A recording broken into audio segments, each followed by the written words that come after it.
Etta James cry every time she performs a particular song. Before I play you that song, let me tell you something.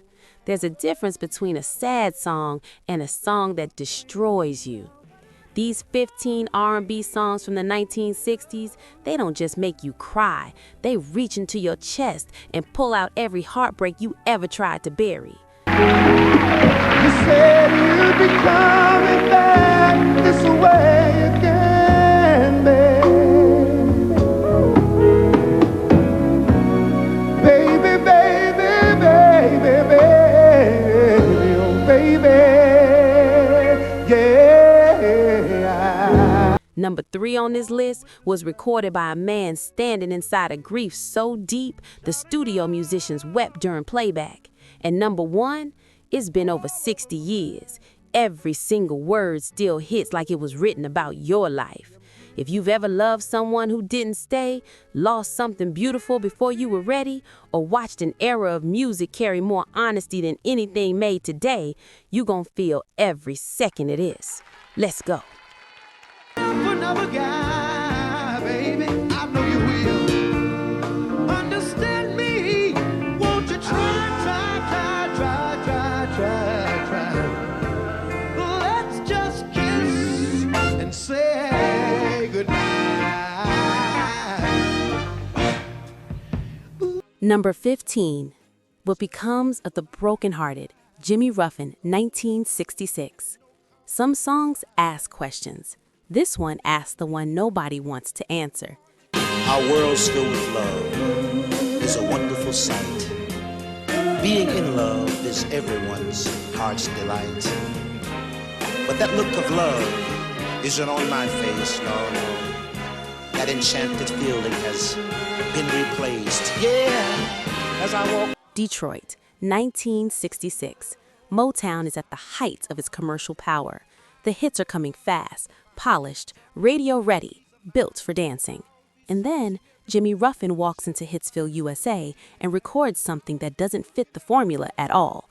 Not because it lacks polish, but because underneath the strings, in the steady rhythm, there was a question so raw it cut straight through everything Motown was trying to project. What becomes of the brokenhearted? Ruffin wasn't performing grief, he was reporting it. The arrangement, those rising strings, that measured tempo, sounds like a man physically moving through a world that kept spinning after his world stopped. He's not collapsed on the floor, he's walking, and somehow that's worse, because you understand immediately that this is what real heartbreak looks like, not the dramatic moment, the morning after, and the morning after that. I know I've got to find some kind of peace of mind. Help me, please.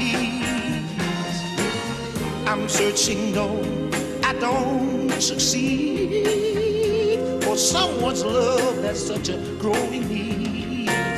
All is lost, there's no place for beginning, no, no. All that's left for me is an unhappy ending, baby. What most people don't know is that this song was nearly given to someone else entirely. It was passed around Motown before it found its way to Jimmy. And you have to wonder, would it have landed the same way in any other hands?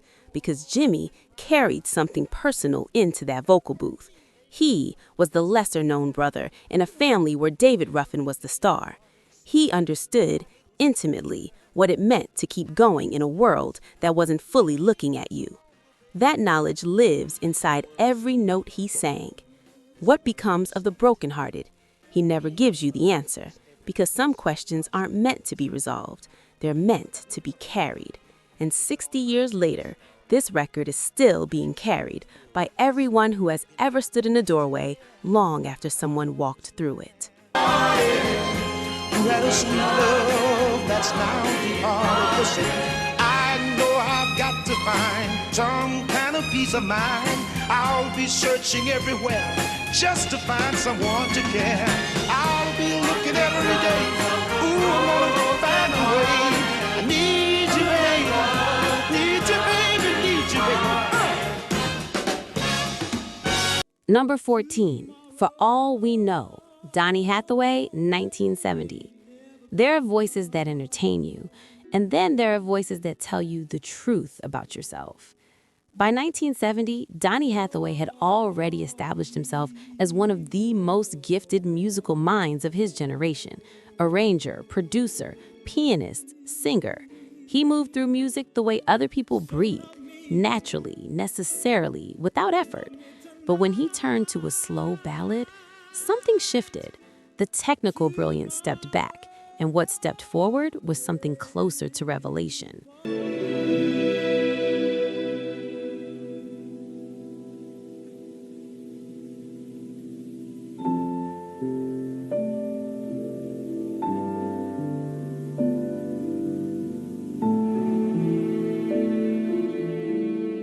For All We Know is dressed as a love song, two people at the beginning of something, hopeful, reaching toward each other. But underneath that surface, underneath every tender lyric, is the quiet terror of impermanence, the knowledge that nothing is guaranteed, that the very thing you are holding right now might already be in the process of becoming a memory. Hathaway understood that tension the way a theologian understands doubt. Not as the enemy of faith, but as its necessary companion. He had grown up in the church, had been shaped by gospel music's willingness to sit inside suffering rather than rush past it. And that formation is audible in everything he sang. He didn't interpret emotion, he transmitted it directly into the chest of anyone willing to listen. Tomorrow may never come.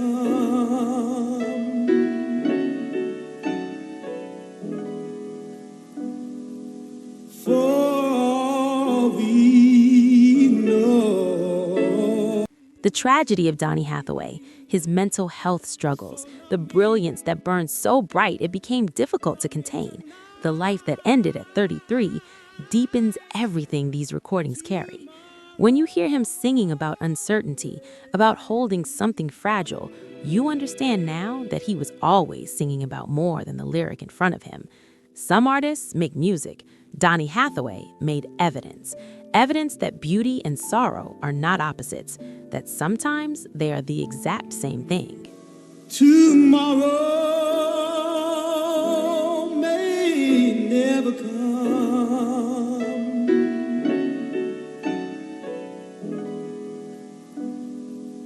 For all we know. Number 13, I Stand Accused, Jerry Butler, 1964.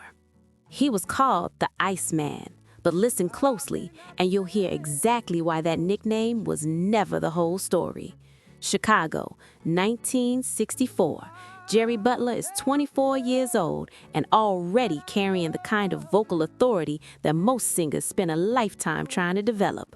Cool, measured, unshakable, the kind of voice that makes you lean in rather than flinch back. And then he opens his mouth on this record, and what comes out is not ice at all. It is the controlled devastation of a man who has looked at everything he did wrong and decided to own every single word of it. On the witness stand, shouting out all over the land, woo-wee, I'm guilty, guilty.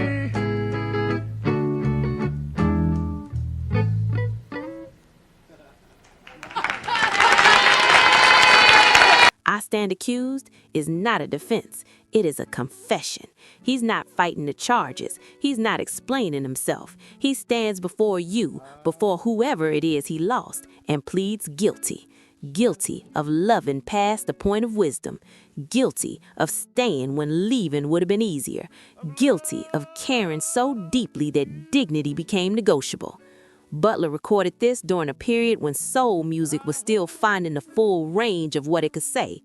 Most records were about wanting someone, chasing someone, losing someone. Few records were about the reckoning that comes after, the moment of sitting quietly with your own choices and deciding not to run from what you find there. That willingness to stay in the discomfort, to not reach for easy resolution, is what separates this record from everything around it in 1964. Jerry Butler never lost his composure on tape, and somehow that restraint makes this confession feel more devastating than any scream ever could, because you understand that the calm is costing him something, that underneath the stillness everything is breaking. He just refuses to let it show. That kind of dignity, in the face of that kind of pain, is one of the most heartbreaking things a human being can offer. You belong to another. I may not stand the ghost of a chance. Well, I'll tell the world that I love you.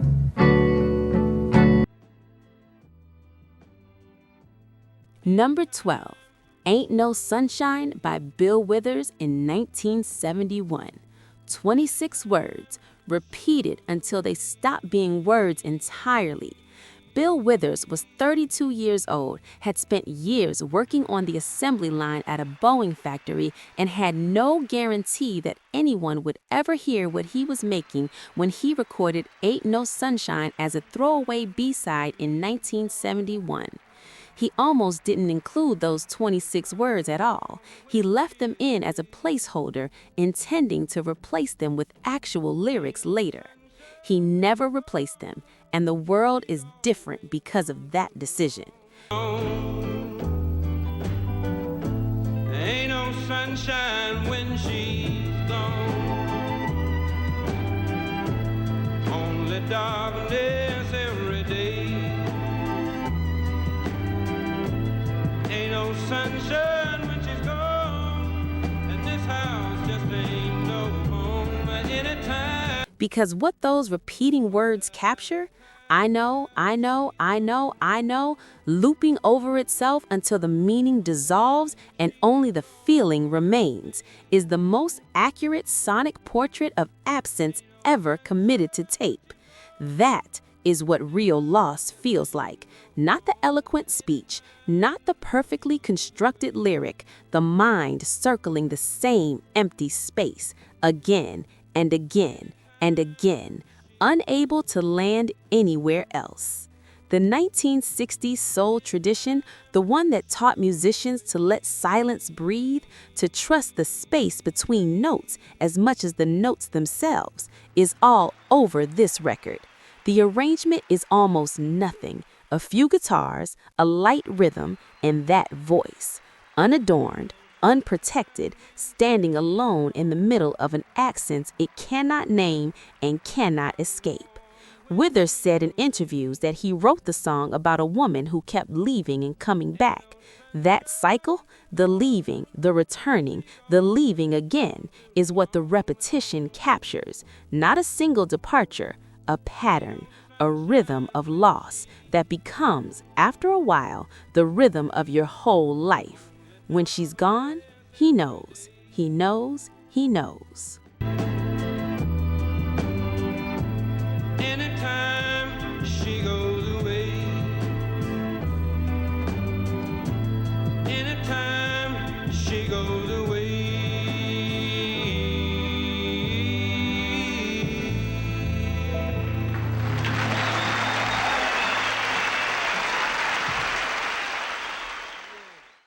Number 11, I Wish It Would Rain, The Temptations, 1968. Ask anyone who grew up with a broken heart and a good record player.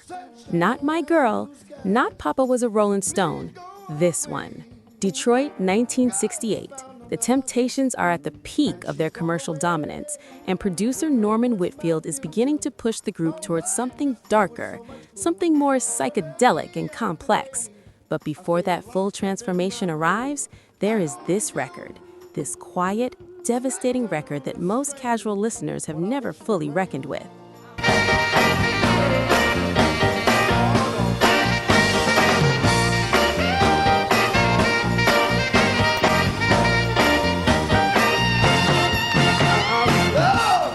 deep in the pit of my heart, and it's been cold more and more. I'm not ashamed to come and plead to you, darling. It keeps you from working out that door. The premise is almost unbearably human. A man so gutted by heartbreak that he cannot face the sunshine, cannot walk outside into a bright day without feeling the contrast between the world's indifference and his own collapse. So he prays for rain, not because rain is beautiful, but because rain would give him cover, because rain would mean the sky is crying too, and nobody could tell the difference. David Ruffin's vocal on this record is a masterclass in restraint. He does not oversing, he does not run up and down the scale demonstrating what his voice can do. He walks that lyric straight into your chest and leaves it there. Every held note, every subtle catch in his throat costs him something, and you feel the cost in real time. What makes this record particularly devastating in hindsight is what was happening to David Ruffin himself. The addiction, the ego conflicts inside the group, the slow unraveling of a man whose gifts were extraordinary and whose demons were equally so. He was not performing sadness in 1968. He was already living inside it. The sky he was asking to cry, it never really stopped. A crying man was half a man. No sense of pride. If I have to cry to keep you, I don't mind weeping. By my side.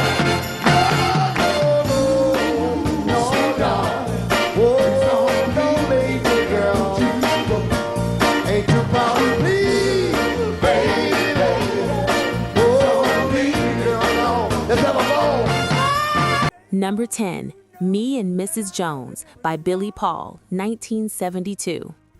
Some songs don't ask for your sympathy. They just tell you the truth and let you decide what to do with it. Philadelphia, 1972. Kenny Gamble and Leon Huff, the architects of Philadelphia soul, hand Billy Paul a song that no radio programmer in their right mind should have touched. It is about an affair. Unambiguous, unapologetic, told from the inside with full knowledge of every complication. There is no redemption arc, no moment of moral clarity, just a man and a woman who meet every day at the same cafe because that hour is the truest hour either of them has.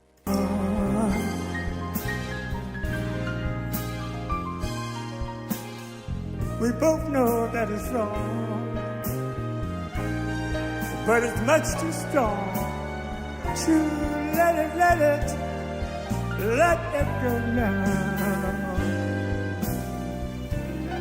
Well, it's time for us to believe it.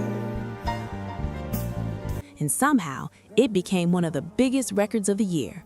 Because Billy Paul did not sing this song as a confession seeking absolution. He sang it as a man who understood the cost of what he was doing and chose it anyway. Because the alternative, the life without that hour, without that table, without that particular kind of being seen, was a cost he could not pay. The genius of the production is its tenderness. There is no darkness in the arrangement, no minor key warning you that what you're hearing is wrong. It sounds like love. It feels like love. And that refusal to editorialize, to let the music itself deliver a verdict, is what makes the record so morally complex and so emotionally precise. Decades of listeners have called this their song, their secret, the record that sat in the middle of something they could never fully explain to anyone else. That is the power of a song that does not judge, that simply witnesses, that says, I see you, I understand, and I'm not gonna pretend it's simple.